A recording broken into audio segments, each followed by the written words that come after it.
माय हाव वयाचे 30-32 वर्ष झालेत मला. हा पण मला आता हाडाचे, कोपराचे, गुडघ्याचे, कमरेचे मला नुसते हाड दुखालेत. हा तुम्हाला तू काय असं काय दुखणार काय? मग काय दुखणार बापा? कस काय दुखणार कडे? आता त्याचा घरगुती उपाय आहे. काय घरगुती उपाय सांग बरं जरा आम्हाला बी.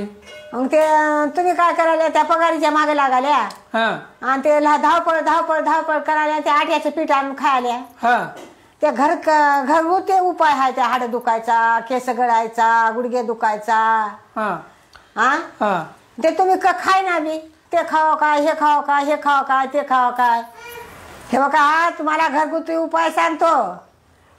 मजा ऐकायचं असलं तर हे हेडीव करायला शेवटपर्यंत हेडीव बघायचा आणि 2-3 महिने करून बघायचा उपाय. घरगुती उपाय आहे. काय खर्चा नाही, पाणी नाही. हे काय वय माय? गहू गहू. हे काय वय? जवस होय जवस. हे जवस. हे काय वय? सोयाबीन. सोयाबीन. हे हरभरे. हा हे कसं कसं करायचं जरा सांग बरं आता. बघा नीट समजायचं ना. हा जितकी मंडळी आहे तितकी. हा हे शेवटपर्यंत हेडीव बघायचा, हा उपाय करून बघायचा हा आणि मग मला सांगायचं कसं ते कमी होईना ते. बर बर सांग बरं कस कस करायचं. हे बघ हे टाकायचं ह्या गव्हात हा आणि यानं केस गळणात, हा केस पांढरे होईनात, हा नदर कमी होईना, हा व्यवस्थित शिर राहते, हाडाच्या सांधी दुखण्यात. हा आणि हे बघ हे शरीराला पौष्टिक चांगलं राहते. सोयाबीन होय. हा आणि हे दणा परत टाकायचं आणि बार हमेच खाता. बर बर बर. हा आणि हे बघ हे हरभरे होत. हा हे शरीराला चांगलं राहते. हा यानं सुद्धा ताकद वाढते.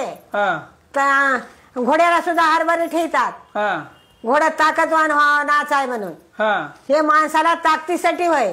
बर जर टाकून आता कसं करायचं सांग बरं. आता टाकून हे बघ हे कालवायचं असं हे बघ हा मिक्स करायचं आणि पिशवीत भरून दळायचं, दळून आणायचं.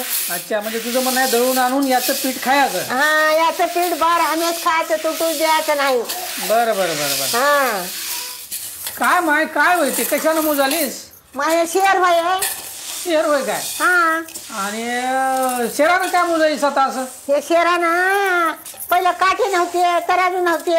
हा पाली, आदली, शेर, आश्चरा, पावशेरा, 9 टाका, 6 टाका आम्हाला हेच माप होते. हा मग हे मला कळणार त्या किलोचं म्हणून मी गावाकडून आणलं हे. बरं बरं किती रुपयाला दळण आहे किलो इथं? इथं 7 रुपयाला आहे, गावाकडं 1 रुपयाला किलो आहे. इथं 7 रुपयाला? हा इथं 7 रुपयाला. लय फरक आहे गावाकडं आणि इथला. हा 5 रुपयाला पाहिली आहे आपल्या गावाकडं. हा आता ह्याच्यात मोजून टाकायचं होय. या धर पिशवी अशी. हा